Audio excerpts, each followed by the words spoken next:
A woman trapped beneath the ice, drowning in secrets no one dared to hear.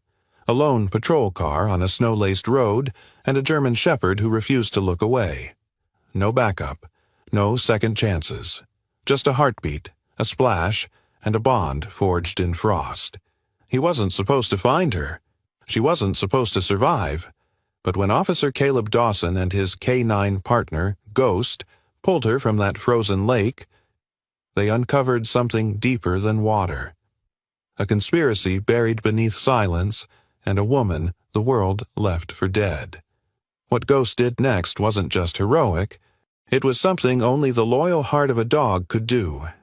This is the story of intelligence, loyalty, and the love that heals what justice alone cannot. It will leave you breathless and believing in second chances again. Before we begin, tap that like button, subscribe if you haven't, and hit the bell icon, so you never miss a story where hope still walks on four paws. The wind swept low and hard through the frozen pines of Northwood, a quiet mountain town tucked into the northern spine of Colorado. It was late January, and the air had long since turned bitter, biting into skin with the ruthlessness only winter could afford. Mirror Lake, once a serene sheet of glass in summer, was now a pale frozen stretch beneath the moonlight, crusted with snow and silence.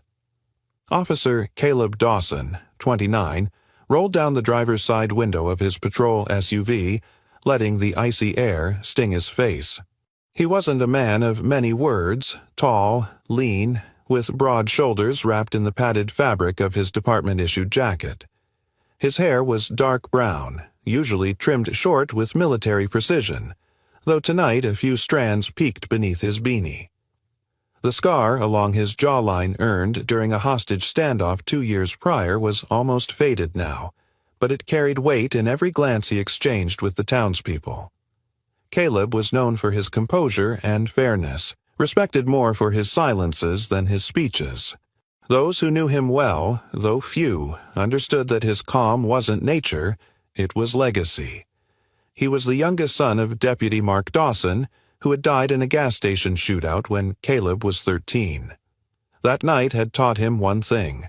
Sometimes justice doesn't come with a siren. It comes with quiet decisions in the dark. Beside him sat Ghost, his K-9 partner. A 6-year-old male German shepherd, Ghost was a study in control and focus. His coat was a sleek blend of black and rich mahogany brown, and his golden eyes gleamed with uncanny intelligence. At 85 pounds, his form was muscular but precise, built for agility. Ghost had been partnered with Caleb for nearly 3 years, now trained initially with Caleb's older brother, Noah, who had been killed in the line of duty overseas during a joint military police operation in Germany. Since then, Ghost had refused to work with any handler until Caleb. The bond between them wasn't just protocol. It was blood and memory, carried in the way Ghost never barked, but always understood. He didn't just follow commands, he anticipated them. And when things turned wrong, he never hesitated. They were nearing the northern bend of the lake, one of the most isolated sections, when Caleb noticed something. A faint glint of broken pine, the disturbed outline of tire tracks where snow should have settled undisturbed. "Ghost," he murmured. Ghost's ears perked instantly. A low growl formed in his throat, not aggressive but alert. Caleb slowed the cruiser and stepped out. The snow crunched beneath his boots. It was just after 11:30 p.m., and the temperature had dropped to 9 degrees Celsius. The stars were muffled beneath overcast haze, and the lake was half swallowed in shadow. Ghost leapt down from the SUV and began to pace near the water's edge, nose to the ground, tail stiff and pointed like a flag. Then suddenly he darted forward, barking sharply, a rare thing from him. That's when Caleb saw it, just beneath the pale shimmer of ice headlights, glowing like dying stars beneath the surface. "Damn it!" Caleb hissed, sprinting forward. The lake groaned underfoot. The SUV beneath the ice was nose down, barely visible through the fog and fractured ice. Caleb ripped off his parka, tossed his radio to the bank, and without a second thought, dove in. The cold was a knife to the lungs. The world blurred into blue and white as he swam down, fingers stiff and useless. The vehicle was still sinking, front wheels lodged into the lake bed. Inside, slumped against the steering wheel, was a woman, unmoving. Her hair pale blonde and long floated around her like seaweed. No bubbles, no movement, just stillness. He yanked at the door. It resisted. Another pull. His fingers bled against the metal. Then it gave. He reached inside, numb hands fumbling for the seatbelt. It clicked free. He pulled her against him, her body soft, limp, far too cold, and kicked upward. The weight nearly dragged him down again, but the ice had thinned from impact. He broke through the surface with a gasp, choking on the night air. "Come on," he rasped, dragging her to the shore, every limb trembling. He collapsed beside her on the frozen gravel ramp, cradling her head, starting compressions. "Breathe, damn it. Breathe." She didn't move. Ghost hovered nearby, tail low, pacing in sharp, small circles. Then, as if by instinct, Ghost let out a single bark-pointed and loud-snapping Caleb from panic into rhythm. Another round. Then another. The woman suddenly gasped, coughed. Water spewed from her lips like broken glass. She wheezed, eyes wide and wild before going limp again. Caleb exhaled and pulled her closer, wrapping his jacket around her. "Got you. You're safe," he whispered. As he reached to lift her, Ghost barked sharply behind him. Caleb looked back. The ice near the car was cracking, a second collapse imminent. Caleb turned to go back for his flashlight still near the hole in the ice. Ghost leapt, grabbing the hem of Caleb's coat in his teeth, yanking him away from the weakening shore just before the second sheet collapsed into the black water. Caleb stumbled back, breath frozen in his lungs. "You." He looked at Ghost, realization dawning. "You just saved my life." Ghost gave a short, knowing snort, then nuzzled the woman's face once before stepping aside. Caleb radioed in backup. EMTs would take at least 15 minutes in this weather. He adjusted the jacket tighter around the woman's frame and pressed 2 fingers gently to her neck. Steady. Barely, but there. Behind him, the lake went quiet again. But Caleb knew the night had changed. This wasn't just a rescue. It was the beginning of something far deeper. The early morning wind snaked between the pine trees of Northwood, drawing long, icy fingers across the fogged windows of the town's modest sheriff's substation. Snow flurried gently now, less a storm than a whisper, but the cold seeped into everything.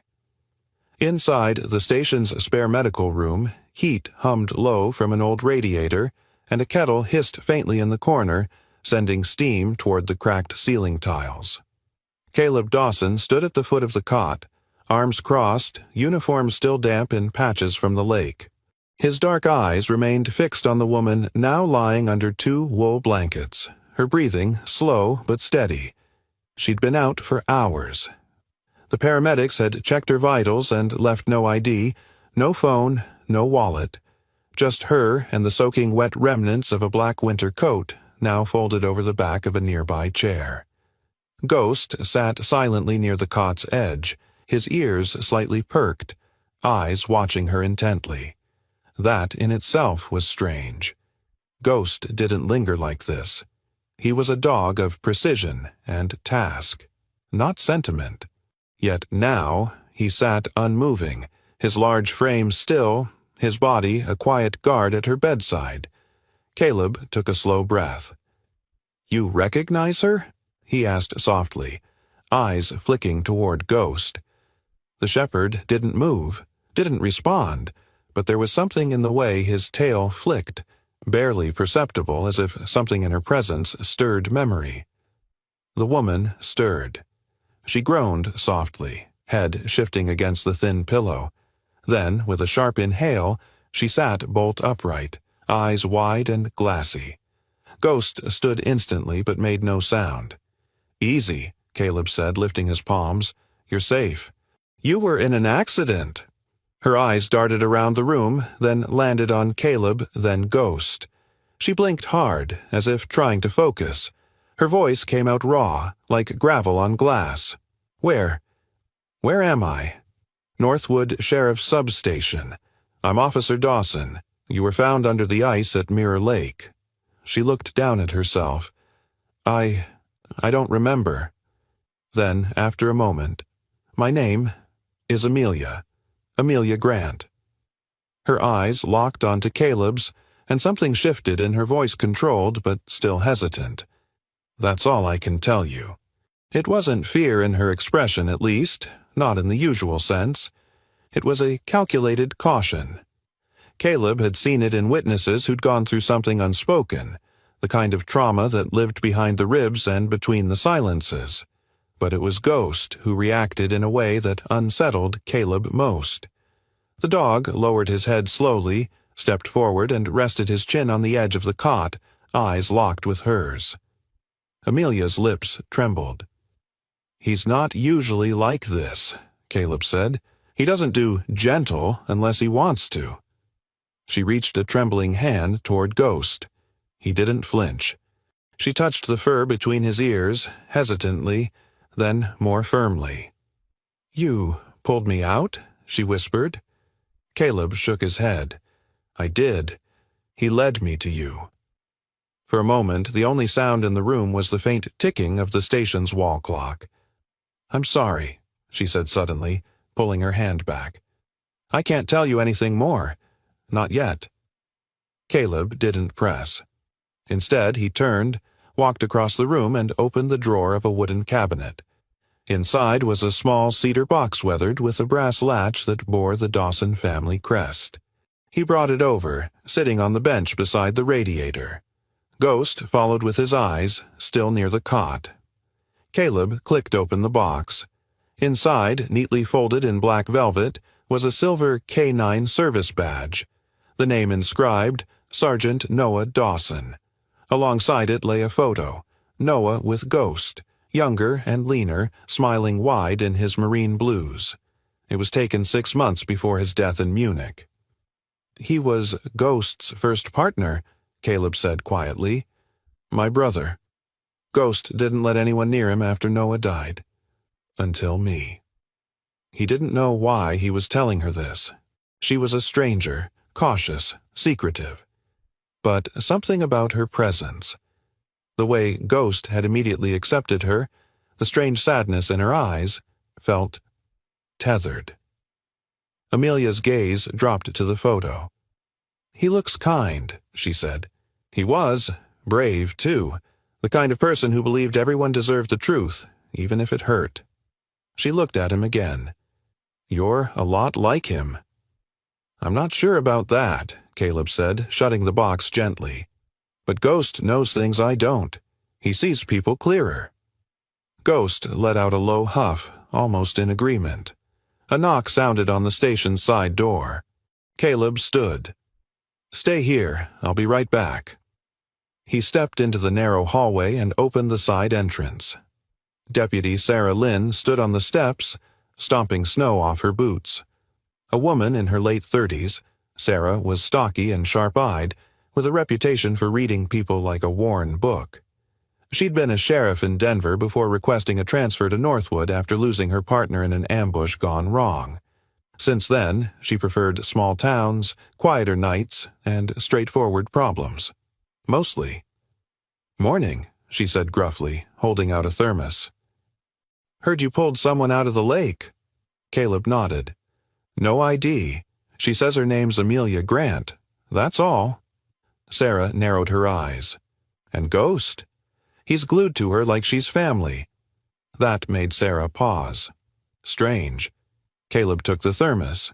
She's hiding something. They always are, Sarah replied. But sometimes they're hiding from the same people we're chasing. She adjusted her scarf. I'll file a quiet missing persons check under that name. No press, no broadcast yet. Thanks. When Caleb returned to the room, Amelia was sitting up fully, blanket wrapped around her shoulders. Ghost was now lying beside the cot like a statue, eyes half closed, but alert. I should go, she said softly. "You're not going anywhere until I know you're not in danger," Caleb answered, "or bringing danger to my town." Amelia didn't argue, but the way her shoulders tightened, the way her fingers gripped the blanket, it told him she wasn't used to help and didn't know how to accept it. Ghost stirred, stretched out a paw, and nudged her knee once before lying back down. It was a moment of strange grace, and Caleb, watching from the corner, knew with a certainty that this wasn't over. Whatever story Amelia carried, it hadn't even begun yet. The snow had settled thick over Northwood by mid-morning, muffling sound and movement like a heavy white blanket.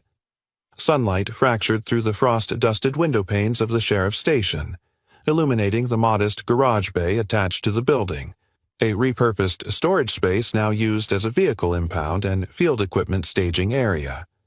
The air smelled faintly of gasoline, rubber, and coffee, an oddly comforting mix in Caleb Dawson's world. He stood just inside the open bay door, arms crossed over his chest, watching as Ghost circled the ice-caked SUV that had been hauled from Mirror Lake just hours earlier. The vehicle Amelia Grant's presumed car was now thawing under a set of space heaters. Its black frame was dented at the front grille, windshield spider-webbed with cracks, and the passenger side mirror hung by a single wire.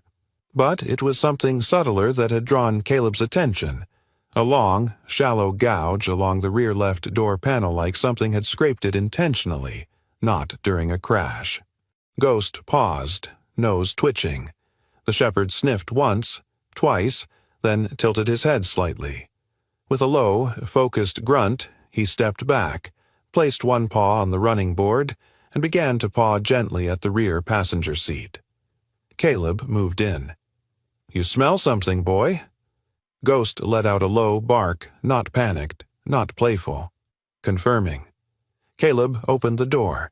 The interior was soaked and still half frozen. He peeled back the seat cushion and reached into the shallow space beneath. His gloved hand brushed against something not metallic but plastic. He pulled it free.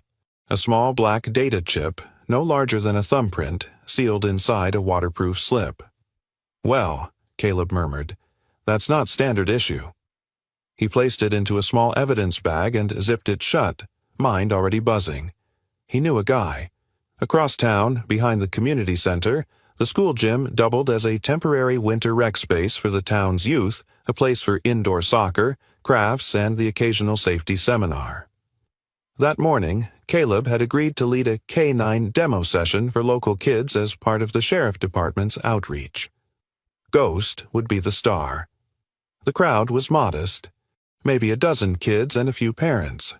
Among them was Tommy Greer, a wiry 11-year-old with a mop of shaggy red hair and mismatched gloves. Tommy had a habit of testing limits, as his overworked single mom described it. He was smart, sharp-tongued, and absolutely unafraid of breaking rules if it meant getting attention.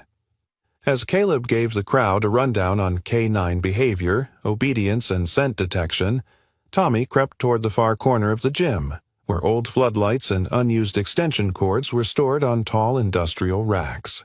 One cord trailed loosely across the floor, plugged in near a faulty wall socket. Ghost was in the middle of a search demonstration when his ears suddenly perked. His body went rigid. Then, without a bark, he trotted swiftly away from the center mat, ignoring Caleb's hand signal, and moved directly toward Tommy. "Ghost!" Caleb called, eyebrows furrowing. But Ghost didn't stop. He reached Tommy just as the boy reached for a loose cord looped around a cracked outlet box. With unexpected gentleness, Ghost pressed his head against Tommy's hip, pushing him back from the socket with a firm, controlled nudge. Startled, Tommy stumbled away. A split second later, the loose plug sparked just once before going dark. Silence fell. One of the parents gasped. Another started clapping.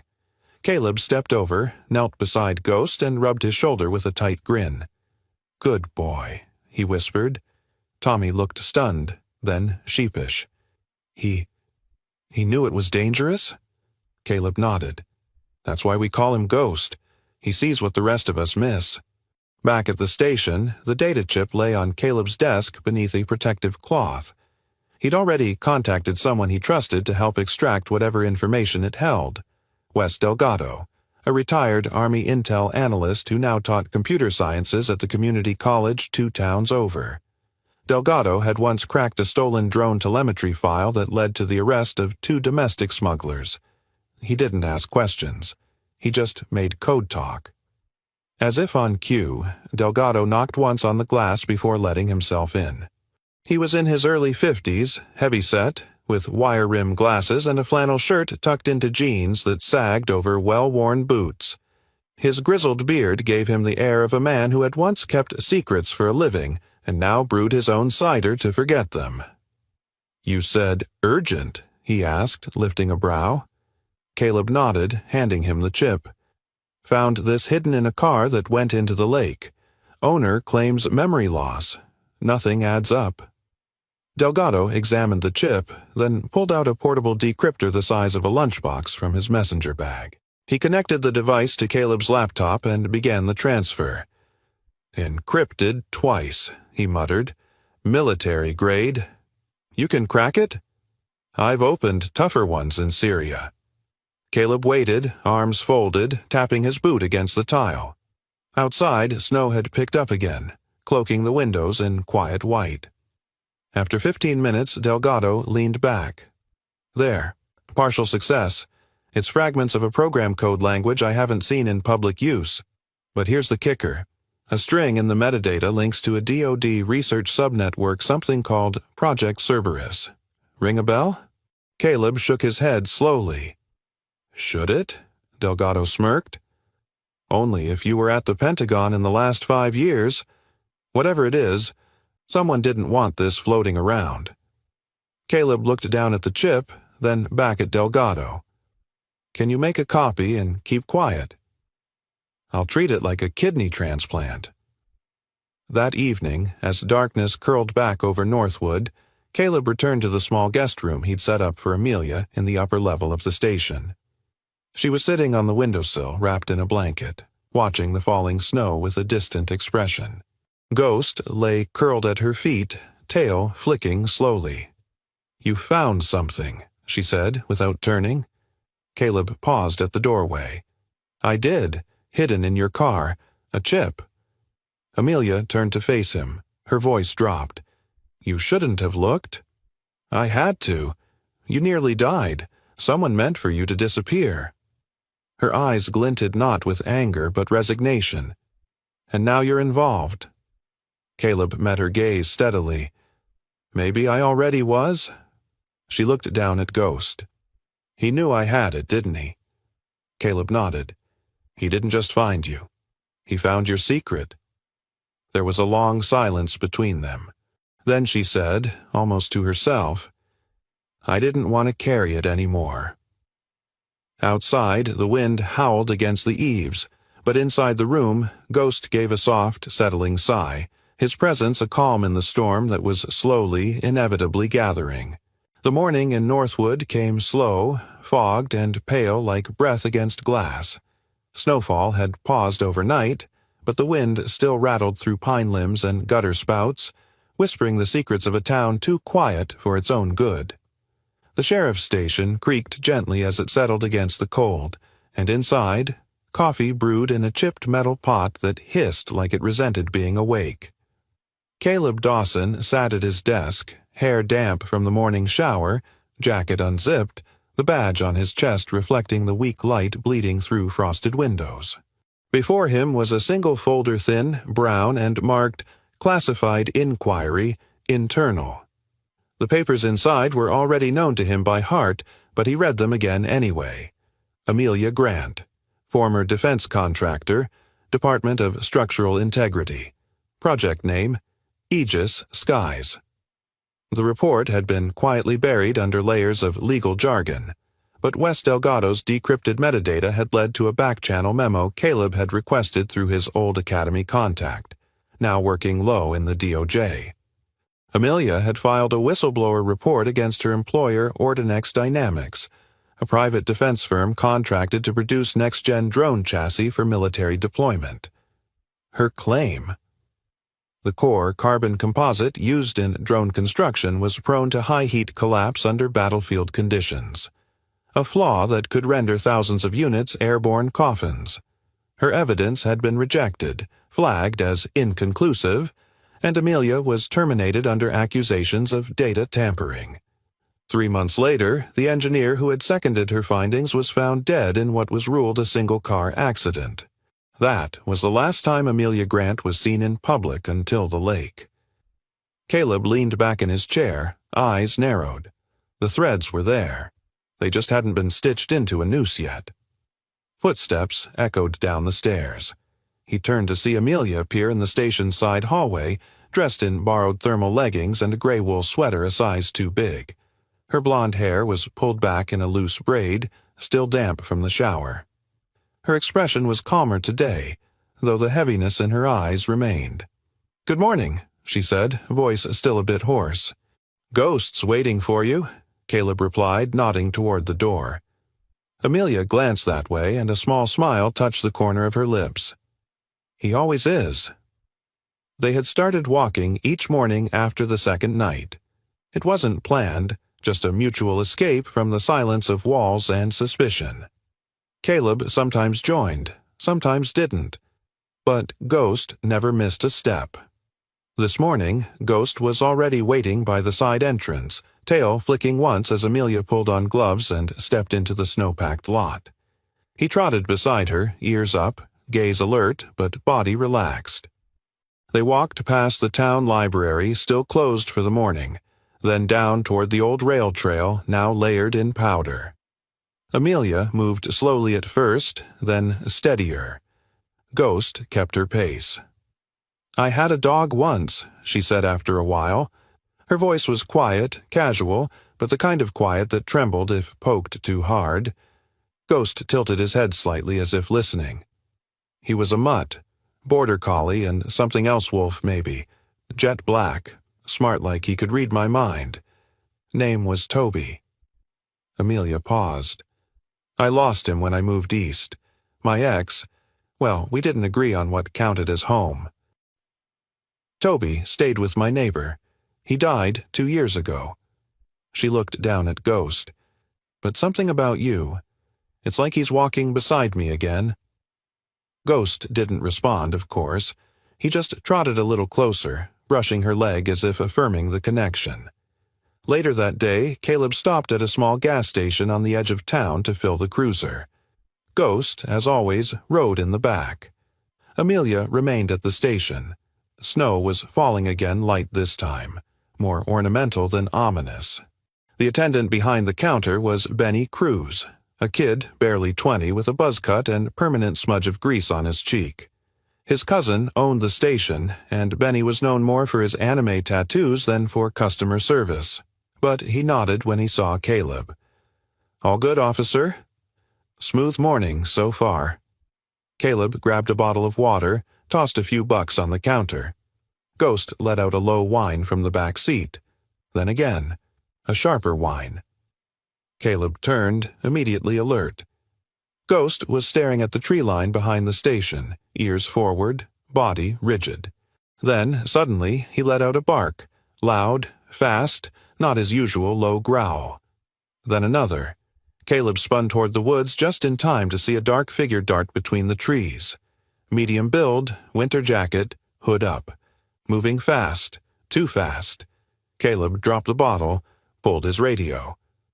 "Unit 31, possible suspect on foot, rear of Benny's gas. Requesting backup." He opened the back door. "Ghost, track." The German Shepherd leapt out, all muscle and velocity. Caleb followed, boots tearing through snow as they plunged into the woods. The man ahead slipped once but didn't fall. He was moving with purpose, not panic, like someone with an exit plan. Ghost closed the gap in seconds. The man twisted mid-run and tossed something metallic, small. It caught the sunlight and disappeared into the snow. Ghost surged forward and snapped his jaws, catching the man's coat just above the thigh. The stranger yelped, fell, and Caleb caught up 2 heartbeats later.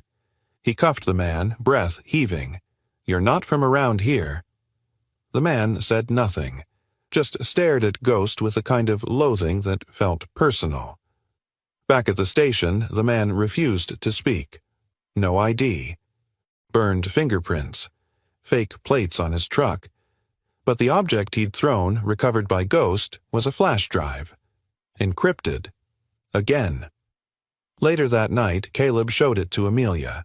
Her face went pale. "I've seen that casing before. It's standard issue. Ordinex security intel. Level 7 access. So, someone tracked you here. I think they were already here." Northwood was cloaked in stillness that night, a hush that settled over the town like a warning. Snow no longer fell, but the cold remained sharp and biting, sinking into porch railings and frostbitten mailboxes. The station was dimly lit, most staff already home, and the hum of the fluorescent hallway lights offered the only sound beyond Caleb's footsteps. Amelia sat in the conference room, her face pale under the sterile lighting. Her arms were crossed tightly, as if trying to hold herself together. Ghost lay a few feet away, not sleeping, not pacing, just waiting, his eyes flicking between them. The flash drive they had retrieved from the man in the woods now rested in the center of the table like a loaded weapon, untouched but heavy. Wes Delgado had come in person again, summoned by an urgent call. He now hunched over his portable decryptor, gray hair askew, his eyes narrowed behind his glasses. A cup of vending machine coffee steamed nearby, untouched. Caleb leaned against the doorframe, his jaw tight, arms crossed over his chest. His uniform still smelled faintly of pine and sweat, his mind running through every worst-case scenario. After nearly an hour, Delgado sat back with a slow exhale. "It's a deep-layer encryption," he muttered, "but not locked completely. Just waiting to be seen." "What does that mean?" Caleb asked. "It means," Delgado said, swiveling the laptop to face them, "this drive wasn't meant to store information. It was meant to carry it secretly buried in code strings that look like static. On the screen appeared rows of complex characters, but scattered among them, highlighted in yellow, were familiar names. Government names. 5 of them. 3 from Department of Defense, 1 from a private aerospace regulatory board, and 1 from Ordinex's internal security team director, Vincent Kale. Amelia's hand moved to her collar instinctively. "That name," she whispered. "He threatened me once, said if I didn't retract the whistleblower claim, he'd erase my access to air. I thought it was metaphorical." Delgado didn't blink. "I'd say he meant it." But then the screen flickered. Then again, lines of code began distorting into error strings. Caleb stepped forward, heart thumping. "What's happening?" "Someone's trying to wipe it remotely." Delgado slammed the laptop shut, yanking the drive. It was being monitored. That's when the station lights cut out. Not all of them, just the network servers. The backup generator kicked in immediately, but the internal system Caleb used for secure federal communications went dark. The screen read, "Access denied. System compromised." Then a second message flashed briefly. "Agent Dawson. System access revoked. Suspension in effect." Caleb stared. They moved fast. Amelia's face went pale. "They're inside the government," Delgado grunted. "Or they bought someone who is." Caleb knew what came next. The protocol was clear. He was to report in, surrender his badge, and step down pending investigation of breach. No appeal, no questions. But Caleb wasn't the kind of man to fold when the mission turned black. That night, after clearing his personal locker and transferring his files to an encrypted thumb drive of his own, he took Ghost and left the station quietly, without ceremony. Delgado promised to monitor the drive manually, off-grid, with no cloud trace. Amelia stayed behind in the guest room, for now safer in the shadows of a quiet town than on the road. Caleb didn't want to bring the dog home, not with his systems watched and phone lines likely tapped, so he drove Ghost to the only place in town he trusted beyond the badge, the Northwood Community Center. It was past midnight. The rec hall was dark, the main floor cleared from earlier Zumba sessions and after-school programs. Mrs. Evelyn Carr, the part-time janitor, had left the side door open as requested. She was in her 70s, short and round with a habit of humming gospel songs to herself when she swept. She adored Ghost ever since he once stopped a teen from setting off fireworks inside the restroom. "You boys be safe tonight," she had said, pressing a small paper bag of peanut butter cookies into Caleb's hand. "You ever need heat, you come here." Caleb nodded and laid out a sleeping mat for Ghost in one corner, just behind the stage curtains where it was quietest. That's when he heard soft footsteps. He turned, hand instinctively near his belt, then froze. A girl stood at the hallway's edge. She couldn't have been more than 8. Thin, small-shouldered, with frizzy brown curls tied in a loose, lopsided ponytail. Her oversized coat hung awkwardly on her, sleeves flopping over her fingers. Her sneakers were taped together at the toes. She looked like she hadn't slept in days. "I heard there was a dog," she said quietly. Caleb softened. "There is. He's resting. You shouldn't be here, sweetie. Where are your parents?" She looked down. "Foster house. I snuck out. It's loud there, always yelling." He nodded slowly, kneeling to her level. "What's your name?" "Maisie." "Maisie," he said gently. "Ghost is very tired, but he's good with people who are kind. Would you like to say hi?" She nodded, eyes wide. He motioned her forward. Ghost lifted his head as she approached. Normally, he would bristle at strangers at night, especially children, but something in his body language was different. His tail tapped once. Then he rose and walked slowly to Maisie, nose lowered. She reached out her small hand. Ghost didn't sniff. He didn't resist. He gently rested his head against her ribs. Maisie smiled. "You're not loud," she whispered into his fur. Caleb stood, heart unexpectedly tight. The girl stayed for a few minutes, sitting cross-legged beside Ghost. When Evelyn Carr returned to lock up, she led Maisie out gently, promising to walk her back to the house herself. That night, Caleb watched Ghost sleep beside the heater vent, tail curled against his body, the outline of his form blurred by shadows and streetlight spill. He wasn't just a police dog anymore. He was the one thing left in this town that still listened without judgment. Northwood lay under a deep frost that morning, the kind that clung to rooftops like lace and coated tree limbs in brittle silver. The sky was a hard, unbroken white, and even the pines stood hushed as if they sensed something moving beneath the stillness. Beneath it all was a quiet tension, unspoken, but waiting to crack open like lake ice under pressure. Caleb Dawson stood beside his truck, breath fogging in the air, eyes sweeping the trailhead beyond the tree line. He wasn't in uniform. He hadn't worn the badge since his suspension. But that didn't mean he wasn't a cop anymore. Some roles don't strip off with a patch. They bury into the spine. Amelia had stayed inside the station's auxiliary office temporarily repurposed as a safe room, while Wes Delgado continued combing through the fragments of the flash drive. Amelia had barely slept. Her face was drawn, pale against the backdrop of the gray wool sweater, but her voice had grown more grounded in the past day, like the secrets had stopped controlling her breath. Ghost sat at Caleb's heel, tail still, body rigid with alert. His ears twitched, eyes fixed on the dense timber ahead. There was no visible threat. Not yet. But Ghost sensed something. And that was enough. Inside the station, Sarah Lynn was checking the perimeter cameras. She had returned without asking for permission after hearing of Caleb's suspension. She was in a dark olive utility jacket over a black turtleneck, her short-cropped salt-and-pepper hair tucked under a knit cap. Sharp-eyed and quiet as ever, Sarah's expression carried the same clipped edge she wore in the Denver unit a woman, shaped by loss and sharpened by it. After losing her partner in an ambush 5 years ago, she had no tolerance for incompetence or injustice. She was one of the few who never doubted Caleb when he said something wasn't right. "Someone's coming," she said flatly, eyes on the feed. "Southridge camera just caught a shadow moving fast." Caleb's phone buzzed. "No caller ID."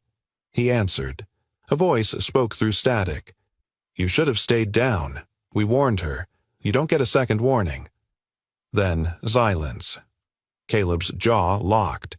He looked to Ghost, who had already risen, muscles rippling under the thick K9 vest. His head turned sharply toward the south. One bark. It was happening. Inside the safe room, Amelia sat by the narrow window. Her fingers gripped the edge of the desk, knuckles white. She felt it before the sound, an instinct. A wrongness. Then came the crunch of boots over snow. A figure moved through the trees, fast and low, dressed in black, holding something close to the body. Amelia didn't scream. She ducked and reached for the panic button beneath the desk. The power cut instantly. Darkness. Then came the sound of a window shattering in the hallway. Caleb burst through the rear station entrance just as Ghost launched forward. The assassin had already slipped in, face-masked, movement surgical. He moved like someone trained in close-quarters work, sweeping the hallway with a compact, silenced pistol. But he hadn't accounted for a dog like Ghost. Ghost slammed into him mid-turn, knocking the man sideways into a filing cabinet. The pistol skidded across the floor. The man tried to scramble to his feet, pulling a blade, but Ghost struck again, this time biting the forearm hard enough to draw a muffled scream. The man pushed off and ran. Ghost chased. Caleb followed. They tore through the rear exit and into the forest trail. The snow made the terrain treacherous, but Ghost moved like wind fluid, deadly. The man was fast, zigzagging between trees, but Ghost herded him instinctively, steering him left, then cutting him off on the right. The man stumbled near the frozen creek, where the ground sloped downward toward a shallow gully ringed with ice. Ghost leapt and cornered him against the rocks, his body braced low, a warning growl rumbling from his chest. Caleb arrived seconds later, weapon drawn. "On your knees." The man hesitated, then dropped the knife. Caleb cuffed him and yanked the mask off. The face was forgettable. Mid-30s, pale, close-shaved head, scar along the neck, but the eyes were dead flat. Trained, hired, no trace of fear, only silence. "Who sent you?" Caleb demanded. The man said nothing. Ghost barked once, loud and sharp, standing beside him like a living warning. The man flinched. "I'm guessing it's someone who doesn't like sunlight," Caleb muttered. "Too bad. I've got friends with flashlights."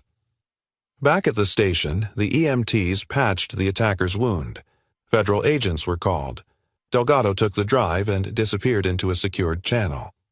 But what stuck with Caleb wasn't the fight. It was what happened after. Ghost limped, only slightly, favoring his front right paw. Caleb noticed as soon as they returned his partner's gait shifting subtly. "You're hurt," he murmured, kneeling to inspect. Ghost didn't whine, didn't resist. But there was a small gash just below the shoulder, probably from the assailant's blade when they grappled. Amelia stepped forward. "Let me help." Caleb looked up. She was already pulling on gloves, her hands trembling only slightly. Her eyes held the same kind of focus he'd seen in field medics and engineers on the verge of breakthrough. She knelt beside Ghost and began cleaning the wound gently. He didn't move, just watched her, golden eyes calm and steady. "I know this isn't your job," she said to Ghost softly, "but thank you." Ghost lowered his head into her lap. It wasn't obedience, it was choice. Caleb watched them, silent. No one said it aloud, but something had shifted. They weren't just handler and dog, or rescuer and witness. They were something else now. 3 broken lines converging into one.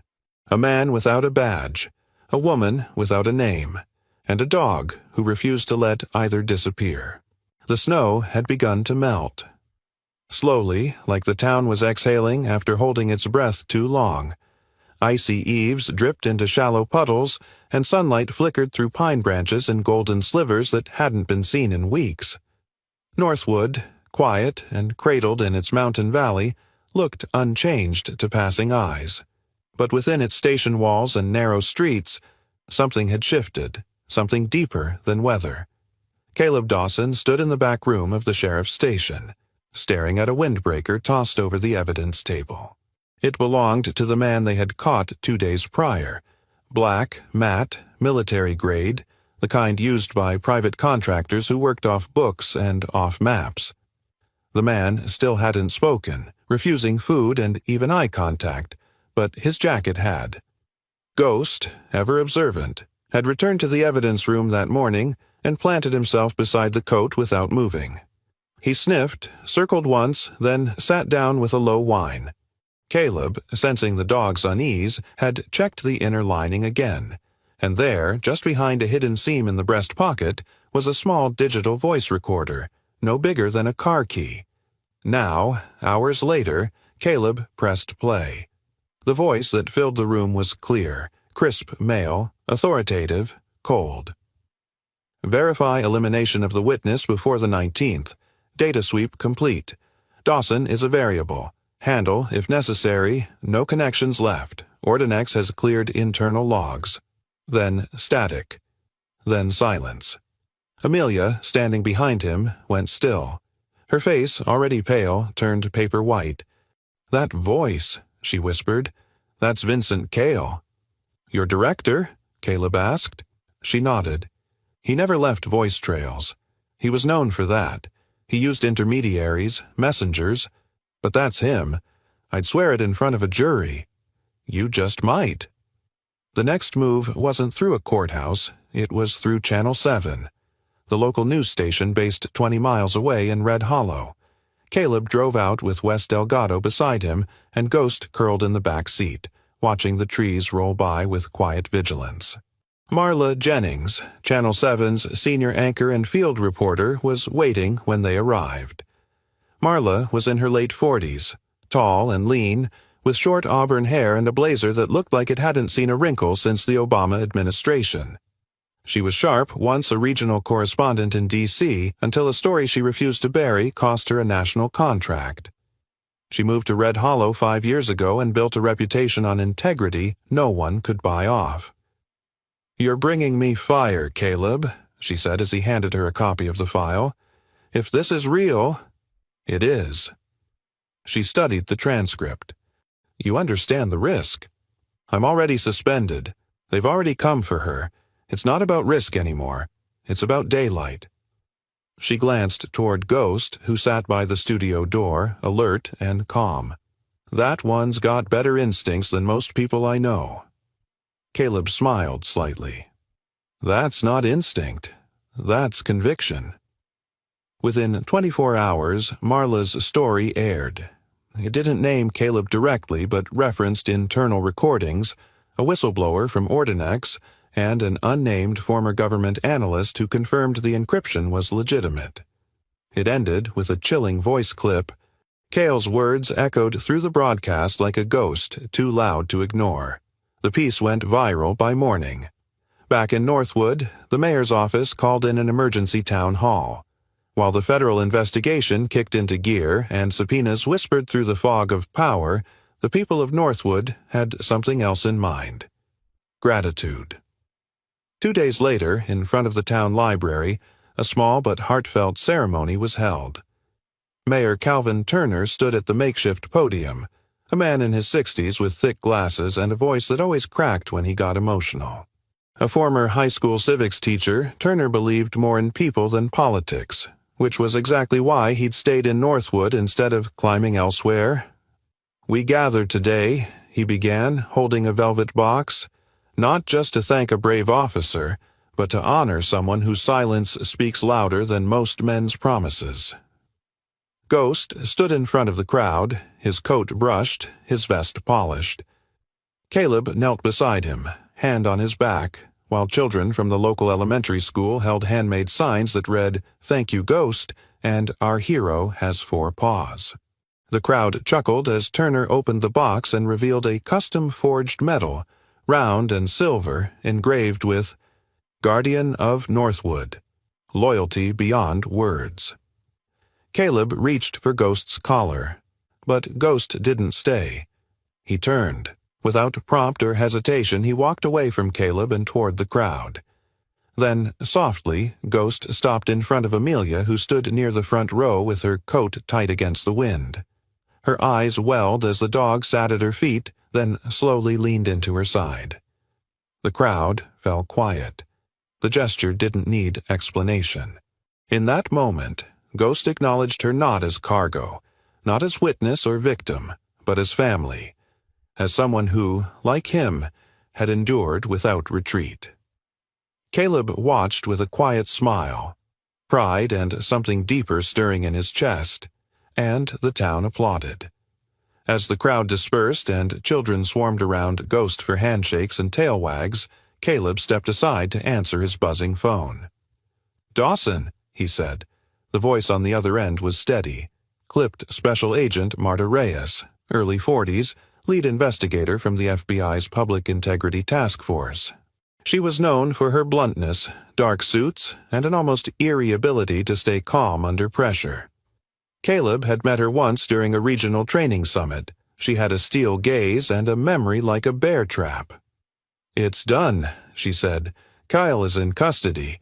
We caught him boarding a private flight out of Flagstaff using forged diplomatic clearance.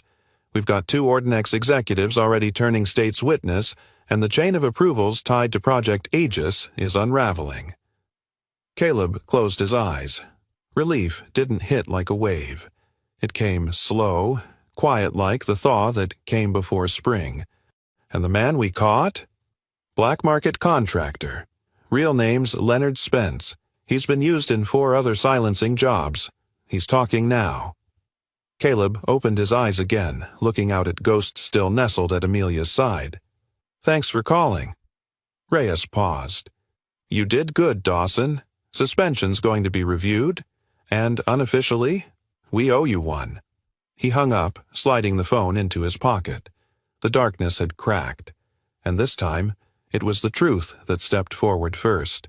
Spring returned to Northwood the way it always did, quietly, as if unsure it was welcome after so long beneath frost. The river, once frozen solid, now ran free under bridges and over stone beds, whispering its thaw like an old friend come back from war. Yellow wildflowers dared to bloom along the hillsides, and children's laughter returned to the sidewalks, as though the town itself was learning how to breathe again. The old firehouse at the edge of town had been renovated, its windows scrubbed clean, its garage converted into a hybrid learning lab. A new banner hung proudly above the wide double doors. Safe Circuits Initiative, engineering with ethics, heart, and hands. Inside, beneath the warm glow of LED fixtures and the faint hum of soldering tools, a group of teenagers gathered around a long workbench. Their faces were diverse, some shy, some scarred by experience, but all focused on the task before them. Among the scattered blueprints and microchips, one presence stood out. Ghost.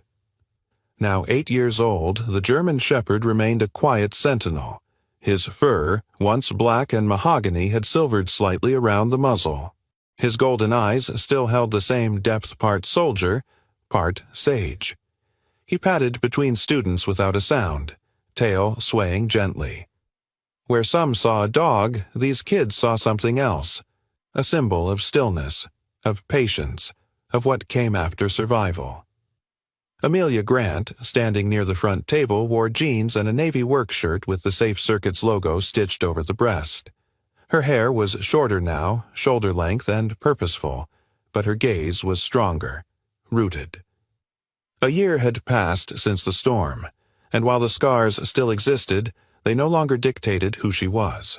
She now co-led the initiative with the town's school board, teaching ethics in engineering, whistleblower protection, and responsible design. Her voice was soft but unwavering, the kind of voice that invited honesty, not through force, but through presence. One student stood apart from the others, a boy of 15, lanky with close-cropped hair and a hoodie that looked one size too big. His name was Riley Knox, and he had once been caught spray-painting obscenities on town hall doors, lighting firecrackers under cars for fun. Raised in a broken home with no clear rules and even fewer boundaries, Riley had been a name often muttered by frustrated officers in Northwood. But then, last fall, he'd been assigned mandatory community service at Safe Circuits. On the second day, he'd tried to kick over a box of old wires in protest. Ghost had simply walked up, sat in front of him, and stared. No bark, no growl, just stillness. And Riley had stopped. He hadn't broken anything since. Now, the boy sat beside Ghost, measuring circuits and asking real questions about heat conductivity. At the edge of the room, the garage door creaked open. Caleb Dawson stepped inside, freshly shaven, back in uniform dark navy with his reinstated badge gleaming under the light. He had been quietly reinstated 6 months ago, but today was special. Today, he wasn't here as an officer. He was here as someone who had fought for the truth and lived to see its shape. Sarah Lynn walked in behind him, holding 2 boxes of takeout. She had finally retired 3 months ago, claiming she was too tired to read people who lie for a living. But her sarcasm was intact, and she still mentored cadets part-time. She handed Caleb a coffee, then stepped aside to give the floor. Caleb nodded at the teens, then at Amelia, then finally at Ghost, who sat up straight as if sensing ceremony in the air. "Thank you all for being here today," Caleb began. His voice was steady, casual. "1 year ago, we were standing in snowdrifts so deep you couldn't find the sidewalk. 1 year ago, this building was boarded up, Ghost was dodging bullets, and I was technically unemployed." A chuckle rippled across the room. He continued, glancing toward Riley. "Some of you probably thought you'd never be in a room like this, surrounded by people who believed you could be more than your worst moment." Then he looked to Ghost, his expression softening. "But healing doesn't happen alone. It takes time and patience, and sometimes it takes a dog who refuses to walk away." Ghost stood, padding over and sitting beside Caleb. "Ghost didn't just sniff out danger," Caleb said. "He sniffed out people, those worth saving, those hiding pain, those still learning how to trust again." He paused, scanning the room. "He doesn't just track crime, he tracks hope. A beat. And today, we honor him not for being perfect but for being present, for being what so many of us needed when everything else fell apart."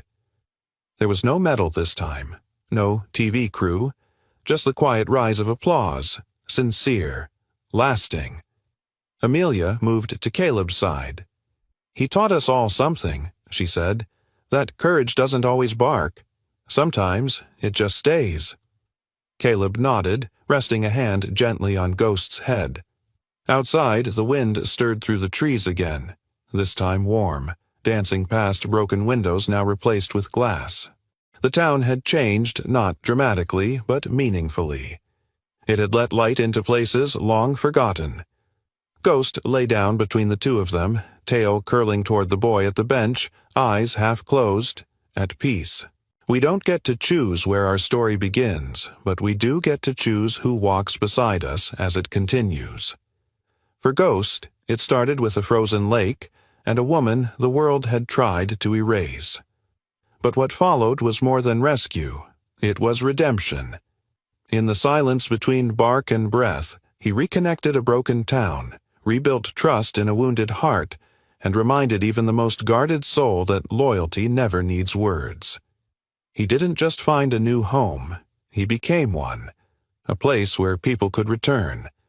A reminder that healing sometimes wears fur and walks on 4 steady paws.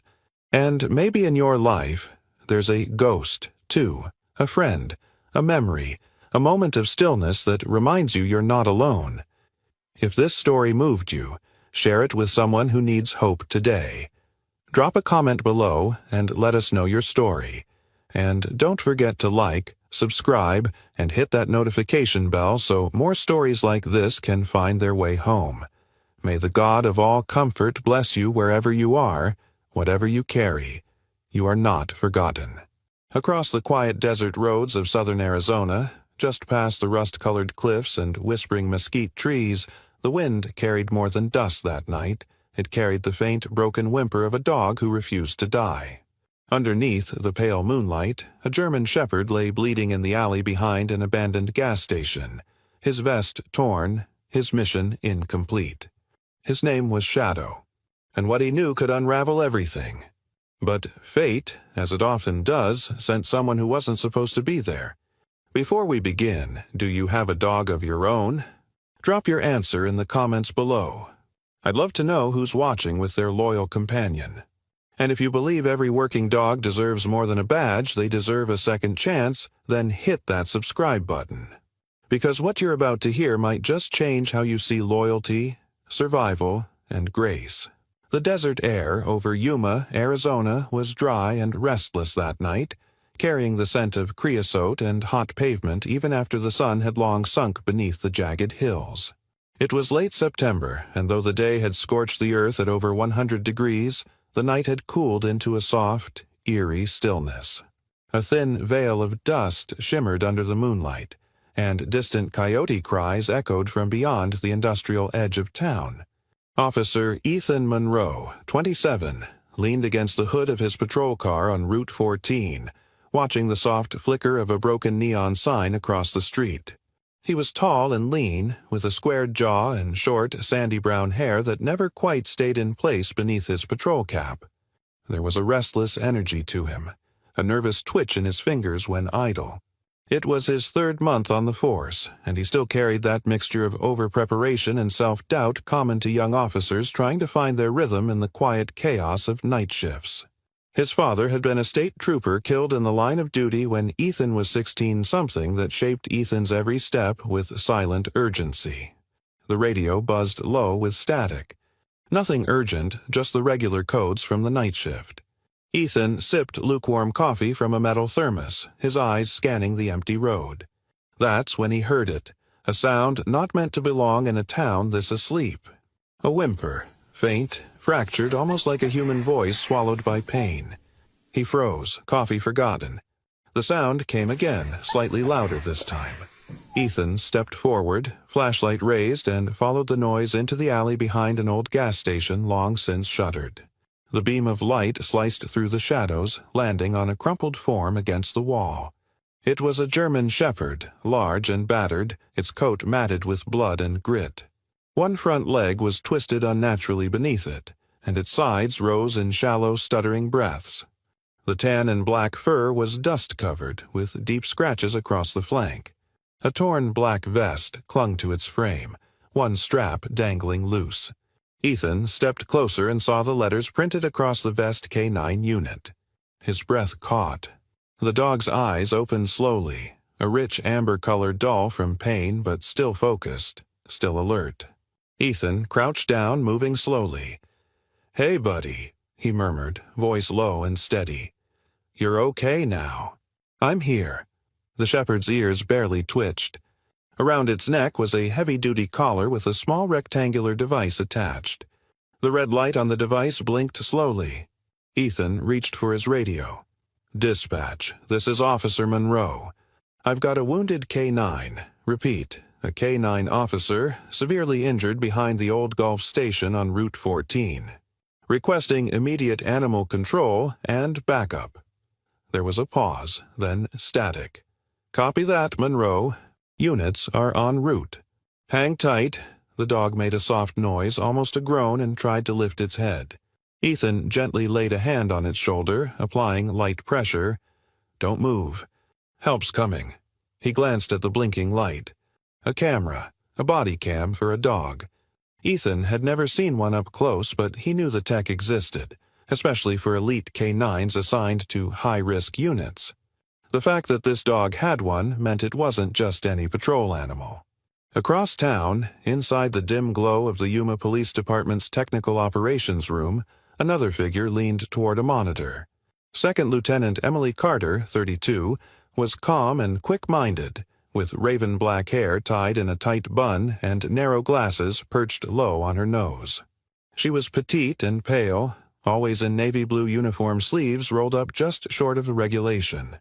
Though younger than many in her role, Emily had earned her post with a decade of quiet excellence, known for her ability to extract signals from noise literally and figuratively. She had spent much of her early career in the Air Force Communications Division, where a misread radio frequency once cost a team their mission. Since then, Emily had learned to hear what others missed. And tonight, she was listening. An alert flickered across one of her screens. K9 cam uplink detected, active. She frowned. No K9 patrols were scheduled for that area tonight. She typed quickly, running the live feed. Static filled the screen, then a burst of motion. The footage was shaky, from a collar-mounted camera. Through it, she saw flashes of headlights, a gravel road, then gunfire loud and disorienting. A sedan swerved into view, masked men firing from the windows. A police car followed, sirens off. A handler shouted something, but the audio garbled. The camera jolted sharply, then cut out. Emily leaned back, mouth tight. She tapped into the caller's remaining memory cache. There was still data, but it was corrupted. She began running a recovery program. Back in the alley, Ethan sat beside the dog. "You got a name?" he muttered, more to himself. He turned the collar and saw a scratched silver tag under the light. One word etched in bold block letters. Shadow. "You're Shadow," Ethan said softly. "Where's your partner, boy?" Shadow made a faint noise, and for the briefest moment his tail tapped once against the concrete. Sirens approached in the distance. Ethan stayed beside Shadow, keeping a hand on his chest as if by sheer will he could slow the bleeding. The night air had grown stiller now, heavier. Somewhere above, a helicopter buzzed low and fast, moving toward the direction Shadow had come from. Shadow shifted slightly, eyes fixed on Ethan. He wasn't just surviving, he was waiting for something. Ethan didn't know what yet. But something told him this dog still had a job to finish. And whatever it was, it had started with gunfire. The sun had barely begun its slow rise over Yuma when Ethan Monroe pulled into the lot behind the station, his headlights cutting through the pale blue haze of early dawn. The sky had shifted from indigo to a dusty amber, casting long shadows across the concrete. Dust danced in the air like ash, and the air still carried the silence of a night that had seen too much. In the passenger seat, Shadow lay on a thick wool blanket, unmoving but breathing steadily, his body limp from exhaustion and pain. Ethan parked near the back entrance of the precinct's auxiliary wing, where he knew the small clinic room was often left unlocked. He quickly scooped up Shadow's heavy form, gritting his teeth against the strain. Shadow, though injured, was built like a tank, at least 90 pounds of solid muscle, now barely held together by sheer will. Inside, the medical room was sterile and dim, its walls lined with simple white cabinets and a sink stained by time. Ethan laid Shadow on the table, grabbing the first aid kit and a pair of scissors. His hands moved quickly but gently, cutting away the tattered vest, revealing the dog's wounds. A deep gash along the ribs, likely from shrapnel, and bruising down his left shoulder. No bullets remained, but the trauma was clear. He cleaned the wounds, whispering as he worked, "You're lucky, buddy. Could have been worse." As he wiped the blood away, he spotted the small device on Shadow's collar again, the K9 cam. He detached it and placed it on the counter, where its blinking light still pulsed, steady and alive, like a heartbeat refusing to stop. Meanwhile, across town in the operations room of the Yuma Police Department, Emily Carter sat hunched in her ergonomic chair, sleeves rolled to the elbow, dark hair tied up tight as usual. She hadn't gone home. She didn't need sleep when the air buzzed with this kind of urgency. Her almond-shaped eyes were sharp behind her glasses, locked on the rows of code streaming across her monitor. The video she had pulled from Shadow's camera was corrupted fragments of movement, sound distorted by static and heat. But Emily was good. She had earned her nickname Signal Ghost during a deployment in Syria, where she recovered enemy intel from a half-burned satellite drone. She wasn't going to let a blinking red light defeat her. A knock echoed behind her. Sergeant Wallace, a barrel-chested man in his late 50s with thinning gray hair and a coffee cup fused permanently to his hand, poked his head in. "Emily, you still here?" She nodded without turning. The K9 unit that came in last night, its footage is still active. Corrupted, but partially salvageable. I'm running a frame-by-frame extraction." Wallace took a sip of his coffee and leaned on the door frame. "That the same dog Monroe brought in?" "Yes, and there's something wrong," she said, her voice taut. "This wasn't a random injury. It was an ambush." On her screen, she isolated a single frame.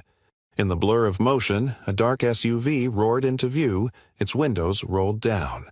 Muzzles of firearms peeked out. Another, frame less than half a second long, showed a symbol on the front grille, faint and dust-covered. It was not a civilian model. The license plate was obscured. Deliberately. Emily enhanced the image using a high-contrast filter, her fingers moving fast. There was a fleeting glint across the barrel of one of the weapons. Her brow furrowed. These aren't standard street weapons. They're customized military grade. She paused, then added quietly, "And I've seen that configuration before." Wallace raised an eyebrow. "Where?" Emily hesitated. "In a file from 2 years ago. Internal Affairs suspected illegal weapons trafficking tied to private contractors. One of the leads was an officer named Tyler James." Wallace's face darkened. "James? Wasn't he the K9 handler for Shadow?" Emily finished. "Yes." The room fell silent for a moment, and the buzz of electricity filled the space. Back at the clinic room, Ethan attached the camera to his laptop. The transfer took seconds, but the video that popped up was garbled. Still, he clicked through the footage, heart in his throat. He saw a dash of flashing lights, a road, and Shadow running alongside a patrol cruiser. The audio crackled, Tyler's voice faint in the background, calling commands. Then gunfire, screams. A car-black SUV cut across the screen. Shots erupted. Tyler's voice shouted something unintelligible. Then nothing, the feed went black. Ethan stared at the frozen frame of Shadow's face mid-sprint, eyes wide and locked on something ahead. "Where is he, boy?" Ethan whispered. "Where's Tyler?" A soft bark echoed from the table. Shadow, stirring for the first time in hours, had lifted his head slightly. His eyes met Ethan's. It wasn't just pain in his gaze. It was knowing. By 8 a.m., the desert sun was already asserting its dominance over Yuma, Arizona. Heat shimmered off rooftops and sidewalks, and the dry air carried a stillness that felt more like a warning than a pause. Ethan Monroe steered his cruiser through a quiet suburban cul-de-sac off West 22nd Street. The houses here were modest, built close together, with gravel yards and faded American flags fluttering from porches. He pulled into the driveway of a pale green house with white trim. A wind chime made of silver spoons and bottle caps jingled softly on the porch. This was the last known residence of Officer Tyler James. Shadow sat in the passenger seat beside Ethan, his bandaged leg resting awkwardly on the seat. Though still weak, his eyes remained alert. When Ethan opened the door, the German Shepherd leapt down with a strained grunt, limping slightly but refusing help. He stood by Ethan's side as they walked up the steps. Ethan knocked gently on the screen door. A voice, quiet but firm, called out, "Yes?" The door creaked open to reveal a woman in her late 40s. She was small in stature, with soft features touched by exhaustion and sun. Her short auburn hair was tied back loosely, and she wore a faded blue blouse tucked into beige slacks. This was Marianne James, Tyler's older sister. Her gray eyes flicked instantly to Shadow. "Oh, God," she murmured, pushing the door wide open. "Shadow." The dog looked up at her, then slowly walked forward and pressed his head against her leg. Ethan removed his hat. "Ma'am, I'm Officer Ethan Monroe. I found Shadow last night injured. He was alone, but he's stable now." She guided them into the house with a mechanical nod, her hand resting lightly on Shadow's back as they entered. The interior was warm, lived in. Framed family photos lined the hallway, one of Tyler in his academy uniform, another with Shadow beside him at a K9 certification event. A soft ticking clock echoed from the kitchen. They sat in the living room, Marianne perching on the edge of a beige armchair. "I've been waiting for someone to come." she said quietly. I haven't heard from Tyler in 3 days. Ethan paused. 3 days? No calls at all? Not a word. He always checks in. Even when he's buried in work, he sends a text. He's never gone silent like this. Her hands trembled slightly. At first, I thought maybe he was pulled into something last minute. But when Shadow didn't come home either. Her voice broke. She reached down to stroke the dog's head. He loves that dog like family, she said. They've been through everything together. Tyler told me once Shadow pulled him from a burning duplex during a meth raid outside Tucson. They don't just work together. They breathe in sync. Ethan nodded slowly. We found Shadow behind an abandoned gas station, alone and bleeding. His camera collar recorded footage of a possible ambush, but it cut out mid-action. We're working on recovering the rest. Marianne looked down at Shadow. Then something's happened to him. I can feel it. Before Ethan could respond, his phone buzzed. He stepped out to the porch and answered. Monroe. Emily Carter's voice came clear and clipped. I found something. The secondary GPS chip in Shadow's collar triggered an emergency ping last night. I've traced it. Ethan straightened. Where? Coordinates point to the Ridgepoint storage complex just outside the industrial zone west of the I-8. It's a series of old freight warehouses. Technically closed, but some are still listed as private rentals. No one's been monitoring the place in years. Ethan's brow furrowed. Do we have any known link between Tyler and that site? Not yet, Emily said, but it's the last known location his partner transmitted from. It's a place to start. He glanced back into the living room, where Marianne now sat holding one of Tyler's photos in her lap. Shadow rested at her feet. I'll check it out. Before hanging up, Emily added, Be careful. If someone went through the trouble of taking out a K-9 unit, they might not be done. Ethan slipped the phone back into his pocket and re-entered the house. Marianne looked up, a silent question in her eyes. We found a location, he said, a warehouse compound on the edge of town. It might be where Tyler was last seen. Marianne stood, her shoulders squaring as if trying to brace against a storm. Promise me something. Ethan met her gaze. If I can. Don't leave him out there. Whatever you find, don't let him be forgotten. I won't, Ethan said, voice low. Neither will Shadow. Shadow's ears perked at the sound of his name. His amber eyes locked with Ethan's as if understanding had passed between them. They were going to finish what had been started. Together. The sun had dipped behind the buttes west of Yuma, turning the sky a dark orange bruise as Ethan steered his cruiser off the main road and onto a cracked gravel path that cut through the edge of the industrial zone. The Ridgepoint storage complex sat silent beneath the dusk, a scatter of low-slung warehouses wrapped in rusted chain link and crowned with busted floodlights. The buildings hadn't seen a shipping truck in years, but the presence of fresh tire marks in the dirt suggested someone had come recently. Ethan parked under the shadow of an old billboard frame, the words, Dean Logistics, trusted since 1997, barely visible through the peeling paint and years of desert wind.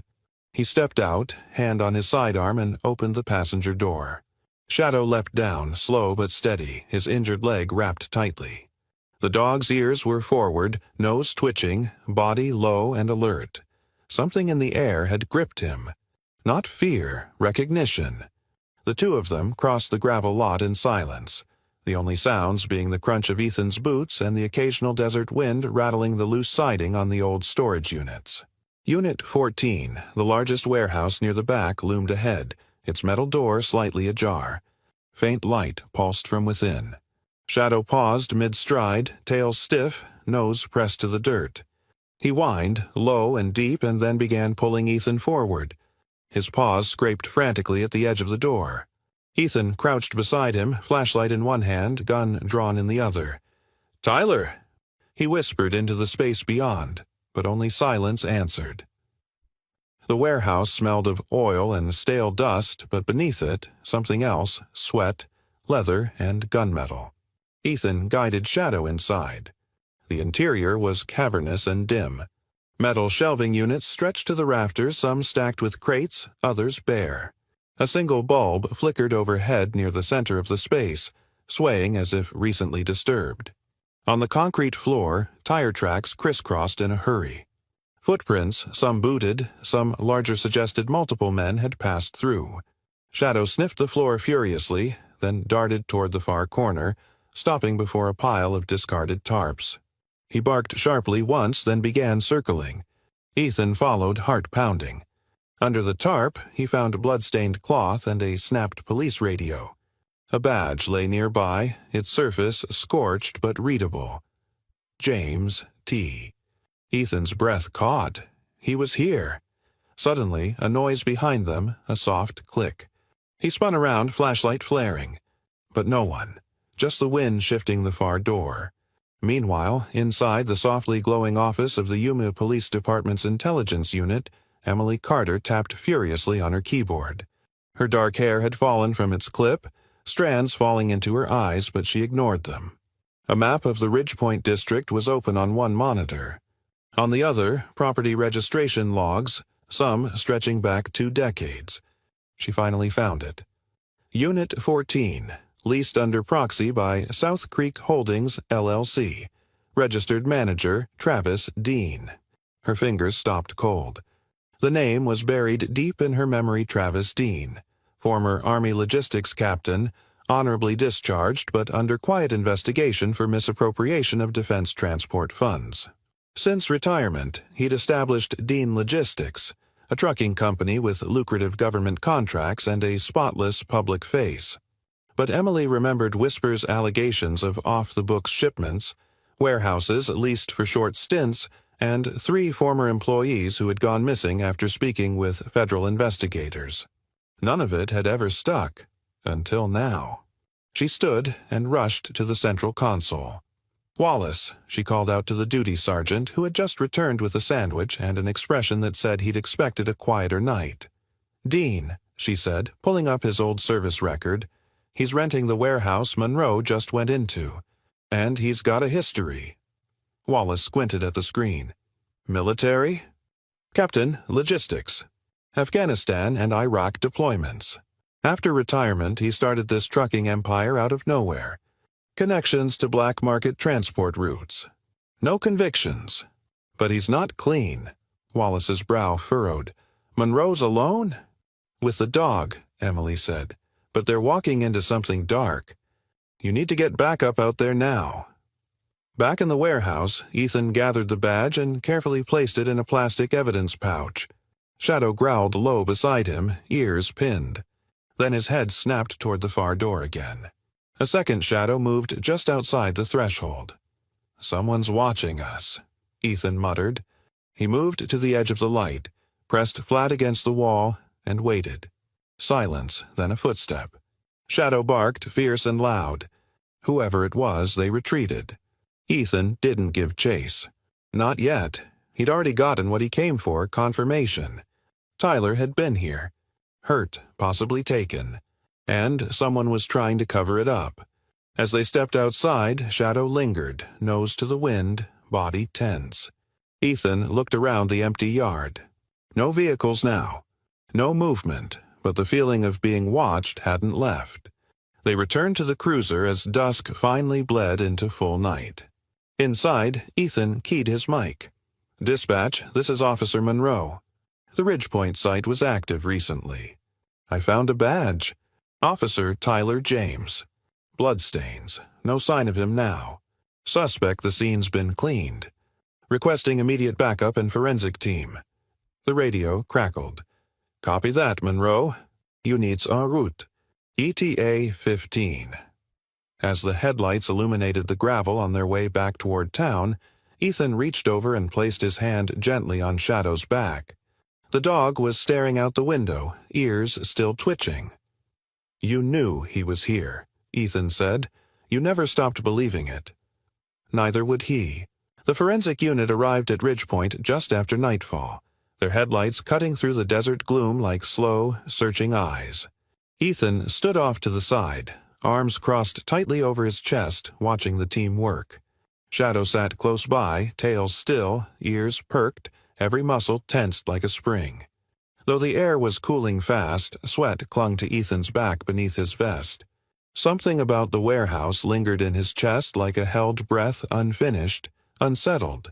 As the techs marked blood splatters and photographed footprints, Ethan moved quietly around the perimeter. Shadow followed, his nose low, pausing often. Then, at the far edge of the loading dock, Shadow stopped. He barked once sharp, clipped and pawed at a rusted toolbox lying in the weeds. Ethan crouched beside it and opened the lid. Inside, scattered among bolts and oily rags, lay a folded, paper-creased, dirt-streaked, but intact. He carefully unfolded it beneath his flashlight. A printed map fragment. Circle drawn in red ink. "Mile 32, he murmured. "Canyon Ridge." In the lower corner, faint handwriting, "Transfer site, 811. Before he could process it, a crunching sound erupted behind him, gravel shifting under boots. Ethan spun, flashlight catching a dark figure emerging from between the shipping crates. He didn't have time to call out. A second figure stepped into view, then a third. They wore black tactical gear, unmarked. No badges, no insignias. One lifted a weapon. "Get down!" Ethan shouted, grabbing Shadow by the collar and diving behind a metal container as bullets shredded the air above them. Concrete sparked and hissed under the hail of fire. Ethan drew his weapon, returning 2 quick shots to suppress. "Move!" He growled at Shadow. The dog didn't need encouragement. He bolted toward the fence line. Ethan close behind, gunfire lighting up the night behind them. They reached a drainage ditch just beyond the lot and slid down into it, concealed by shadow and sagebrush. Ethan clutched the map fragment tight in one hand, the other gripping his sidearm. Whoever those men were, they weren't cops, and they hadn't come to intimidate. They came to erase. Back at the station, Emily Carter stood rigid in front of her screen. Her usual calm had melted into controlled urgency as she traced the map coordinates Ethan had just sent over the encrypted line. She keyed into an archived set of federal satellite records, bypassing redacted tags with ease. Her fingertips moved like they knew what to find. The coordinate, she realized, matched a decommissioned military test site. Canyon Ridge Proving Grounds abandoned 12 years ago after a weapons mishandling incident injured 2 contractors. The place had since been sealed off, listed as inert in all public records. But her screen showed otherwise. Infrared activity 2 nights ago. Heat signatures. Vehicles, not inert. She called Ethan immediately. "You okay?" she asked as soon as he picked up. "Yeah," Ethan panted. "Shaken. Not dead. What happened?" 3 men, full tactical gear. No badges, ambushed me near the warehouse. Didn't say a word. Just opened fire. "Jesus," she whispered. "I just ran the location from the note you found Canyon Ridge. It's a blacklisted weapons test zone. Supposedly closed for over a decade." "But it's not," Ethan said. "No. I just found heat activity logged 2 nights ago. Either the place is active again, or someone's using the silence as a cover." Ethan stared into the moonlit scrubland as Shadow stood sentinel beside him, still growling low in his throat. "This transfer site, they were moving something," Ethan said. "Or someone." Emily hesitated before answering. "Tyler." Neither said anything for a moment. "Send me everything," Ethan said finally. "Satellite. Access roads, whatever you've got. I'll get it to you in 20, Emily replied. As Ethan ended the call, he looked down at Shadow, who now stood motionless, staring out toward the distant ridges rising like ghosts beyond the desert floor. "I think we just found where they took him." The morning sun rose hard and fast over the Arizona desert, painting the landscape in shades of blinding gold and rust. Ethan Monroe's cruiser kicked up a plume of dust as it rolled off the pavement onto the unmarked dirt road that led toward Canyon Ridge, a forgotten stretch of earth nestled between jagged bluffs and crumbling mesas. Heat already rippled above the ground, though it was barely past dawn, and the silence that wrapped the terrain was unnatural, heavy, as though the land itself remembered what had been buried beneath it. Beside him, Shadow stood in the passenger seat, his ears pinned forward and nose twitching through the open window. His injury had mostly healed, but Ethan could still see a slight limp in his back leg when the dog shifted. Yet there was nothing frail in his gaze. Shadow was wired tight, every nerve honed to a mission he hadn't abandoned. Ethan parked behind a rocky outcrop a quarter-mile from the ridge, cutting the engine and stepping into the stillness. The old military site lay below them, a half-buried bunker network camouflaged by sand-colored concrete and years of wind-blown erosion. The main structure looked like a collapsed drainage facility, half covered by sand drifts, with its rusting door nearly consumed by the desert. As Ethan scanned the area, Shadow leapt down and immediately locked onto something. His body went rigid, nose to the ground, tail low and straight. Then he moved fast, almost dragging Ethan behind him. "Shadow, wait," Ethan whispered, tugging back gently on the leash, but the dog barely slowed. He led Ethan around a narrow ledge and toward what looked like a ventilation shaft half buried in gravel. The stench hit Ethan a moment later, metallic, thick, unmistakable. Blood. Shadow began pawing at the grate. Ethan dropped to his knees, yanked the flashlight from his belt and angled it through the slats. Inside, dark concrete, corrugated pipe, and at the far end, a boot. Just one, and then a flicker of movement. "Tyler?" Ethan called softly, unsure if the name would echo or vanish. "Tyler James?" From the darkness, a low groan. Shadow barked sharply, claws scraping metal, tail thumping now in slow, deliberate rhythm. "He's in there," Ethan muttered, heart racing. "He's alive." Meanwhile, back at Yuma PD, Emily Carter was surrounded by screens. A drone hovered over Canyon Ridge, its infrared camera feeding data directly to her monitor. The satellite images had shown only old structures, but her drone code named Dagger and on silent glide mode revealed fresh tire tracks and a recently disturbed perimeter. Emily, who hadn't slept in over 30 hours, sat at the center of a whirlwind of data, hair tied in a messy bun, fatigue showing in the purple shadows beneath her eyes but not in her focus. She tapped through frames of surveillance footage, matching shadows, comparing distances, checking movement signatures. Her fingers paused above the keyboard as she noticed a faint signal on the edge of the drone's thermal view, a human heat signature, lying still, inside one of the rear bunkers. She didn't hesitate. She picked up her encrypted phone and dialed a number that had remained in her contacts under the name Retired. A man answered after one ring. "Harris." "Captain," she said, "it's Carter. I need you to look at something." Captain Marcus Harris was a man in his late 50s with a salt-and-pepper beard and broad shoulders that hadn't softened since retirement.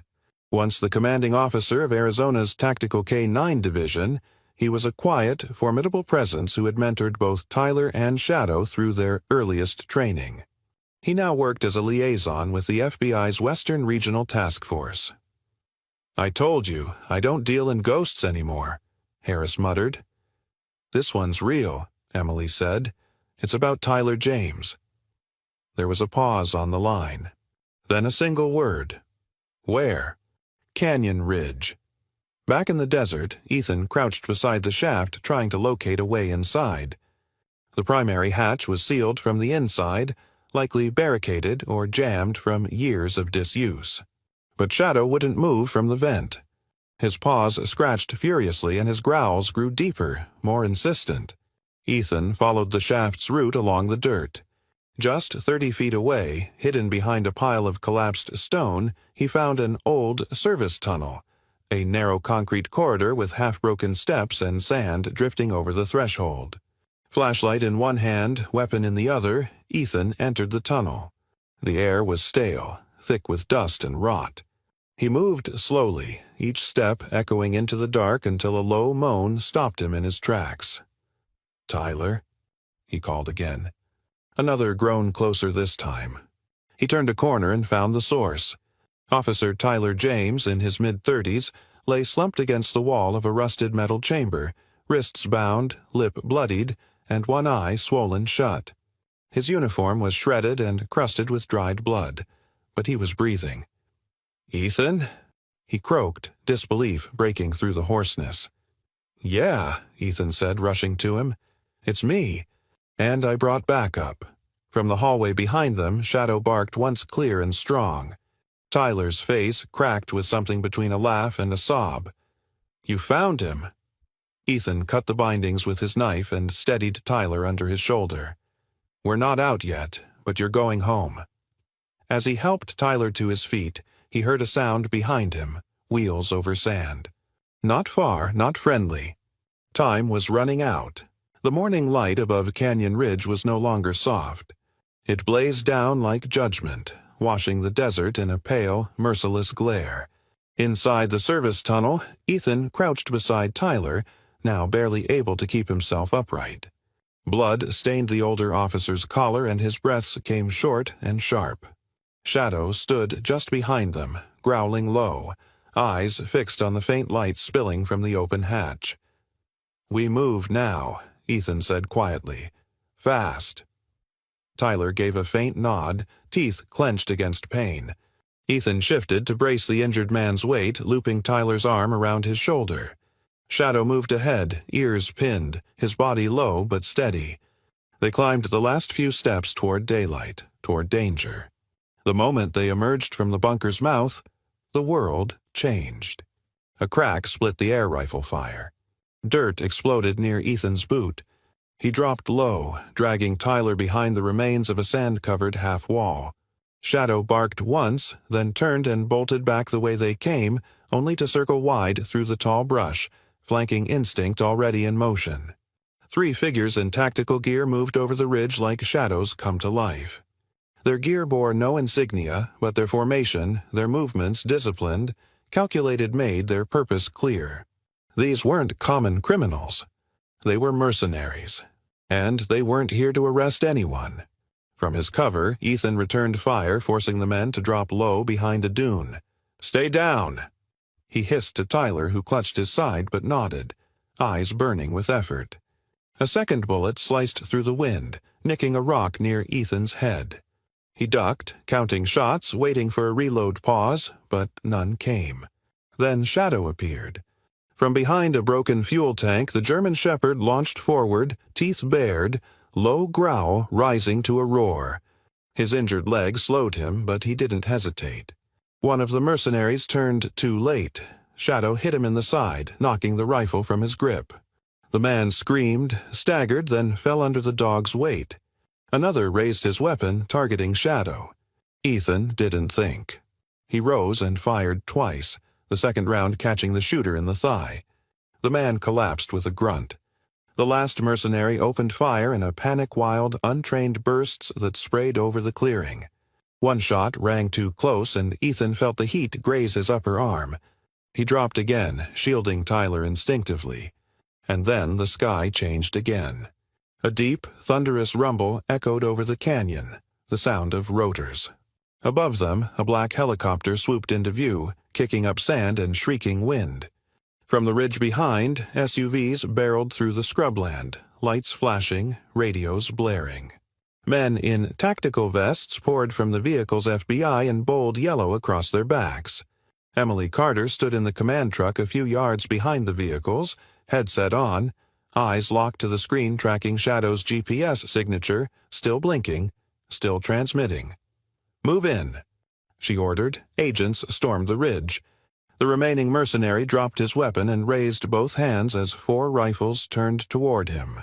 Shadow backed off the mercenary he had downed, his chest rising and falling in harsh, uneven gasps. Blood streaked down his shoulder. Ethan ran to him, dropping to one knee. "Shadow, hey, look at me," he whispered, cradling the dog's broad head in his hands. Shadow's eyes found him. They blinked, then closed. "He's alive!" Ethan called as a medic rushed over. "Get me help here."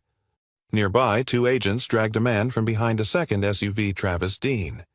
He was in his mid-40s, tall and sharply built, wearing a beige field jacket over dark jeans. His salt and pepper hair was combed immaculately despite the dust, and his face showed no panic, just irritation. His blue eyes met Ethan's from across the field. Dean didn't struggle. "You've got nothing on me," he said as they cuffed his hands behind his back. His voice was low, smooth, corporate. One of the agents reached into Dean's vehicle and pulled out a leather satchel. Inside were neatly organized files, memory sticks, and several folded maps marked with police K-9 unit patrol routes. Alongside the maps was a thumb drive labeled Zone 17 Logistics, Primary Routes. FBI techs swarmed the evidence. Emily, now on-site, crossed the lot with tight steps and handed a clipboard to the lead agent, a woman named Agent Serena Vasquez, a tall, broad-shouldered Latina in her early 40s, known for her sharp instincts and no-nonsense demeanor. She wore a short, tactical bob haircut, a scar down one jawline, and eyes that rarely blinked. She scanned the files, lips tightening. "This is enough to open a federal racketeering case." Dean only smiled. "Those are just transport documents. They're K-9 routes, intercept points, names of active officers." She held up a photo. "You had Tyler James targeted." Dean shrugged. He was asking questions. Emily stepped forward, her voice calm. "And Shadow recorded it all, including your men trying to kill a federal officer and a police dog." Dean didn't smile again. Medics wheeled Tyler toward a waiting evac unit, IVs in place. Ethan walked beside the gurney, Shadow limping behind, stitched and wrapped but refusing to be carried. "You held on," Tyler muttered, reaching out a bruised hand to stroke the dog's head. "I knew you would." Ethan looked from Tyler to Shadow. He didn't let anything stop him. The sterile scent of antiseptic hung gently in the air of Yuma Regional Medical Center, where sunlight slanted in through tall windows, filtering into the quiet recovery room. Tyler James lay on a standard hospital bed, a thin blanket over his chest, an oxygen tube resting beneath his nose. His face, though still bruised and pale, had regained its sharpness, and his eyes now carried clarity a far cry from the battered silence they held in Canyon Ridge's bunker. He was awake. He was alive. Across from him, a chair had been dragged close to the bed. Shadow, freshly stitched, one leg wrapped in gauze, sat tall and still, his breathing calm. The German shepherd's coat had lost some of its luster during the ordeal, but his amber eyes burned with something stronger than strength: recognition, devotion, and something not easily named faith. Tyler reached out, his fingers trembling, and touched the dog's cheek. "You came back for me," he whispered. Shadow blinked, then leaned in, resting his head lightly on Tyler's chest. The room held its breath. Ethan Monroe stood just outside the doorway, watching through the glass. He wore a clean uniform today, no blood, no sand, only the polished shield on his chest. He had shaved, too, though fatigue still carved faint lines into his young face. There was something quieter in his gaze now, not innocence lost, but something better. A weight earned. A purpose clarified. A nurse passed by, nodding softly. Her name tag read Rita Lowell, a woman in her early 60s with silver curls tied back neatly, her voice often calm, maternal. She had been a combat medic once, in her youth, and still walked like someone trained to move fast and think faster. She'd spent every hour of Shadow's recovery supervising the veterinary unit next door, adapting medical support from human to K-9 with practiced ease. She paused beside Ethan. "He wouldn't eat for anyone but you and Tyler," she said, nodding toward the dog. "Most animals break when they're hurt that bad." "Not him." Ethan gave her a quiet smile. "He's not like most." Down the hallway, inside a sleek new operations wing, Emily Carter leaned over a workstation, sorting through coded signals and satellite streams. The room was cleaner than the one she'd grown used to, brighter lights, newer machines. She wore civilian clothes now, a simple white blouse tucked into slate-gray slacks, her dark hair in a loose braid over one shoulder. Her posture remained focused, but a rare calm touched her features. Not the type born from rest, but one earned through knowing something had ended right. Behind her, Director Wallace entered. His sleeves rolled, coffee in hand as always, But today there was an unusual item in his other hand, a formal letter in a navy envelope. "You're not going back to the old floor," he said without preamble. "Command wants you heading up technical integration and field surveillance. FBI Liaison Unit." Emily looked up. "That's a promotion." "It's the future," he replied, "and it's yours. You earned it." She accepted the envelope with both hands, but her eyes drifted to the screen where a frozen still from Shadow's collar camera remained open, a frame of sand, light, and his own paw in motion. "You know," she said, "it wasn't the GPS that brought us in time. It was instinct. He knew where to go, even when no signal could lead him." Wallace nodded. "That's what makes him more than equipment." In the courtyard outside the hospital, a small ceremony had been arranged. A modest stage stood beneath the shade of desert willows. Reporters from local news stood at a distance, cameras ready but silent. The police department had issued clean press jackets to those attending. A folded flag rested on a table nearby. But this wasn't a funeral, it was a recognition.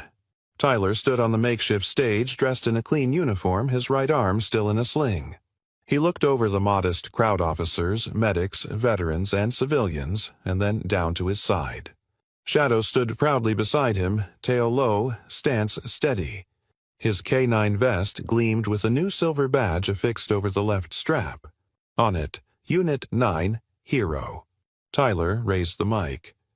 "There's a lot I can say about what happened. But most of you already know. The only reason I'm standing here is because of him." Shadow didn't follow protocol. He didn't need orders. He followed something deeper, loyalty that doesn't break, even when the world does. He paused. "They tell me I'm not ready to return to field duty. They're right, I'm not, but someone is." He turned toward the stage's edge where Ethan stood, suit jacket off, sleeves rolled to the elbow. The crowd shifted as Tyler motioned to him. "Officer Monroe," he said, "isn't just a rookie anymore. He's the kind of cop this department needs more of. And starting today, he'll be Shadow's new partner." There was a moment of stunned silence. Then light applause. Then more. Ethan stepped forward and Shadow padded to his side without hesitation. They stood together, man and dog, eyes forward, bound by something forged in gunfire and sand. Tyler stepped down, and as he passed Ethan, he reached out, placing his good hand on Ethan's shoulder. "Take care of him," he said. Ethan nodded. "I will. Always."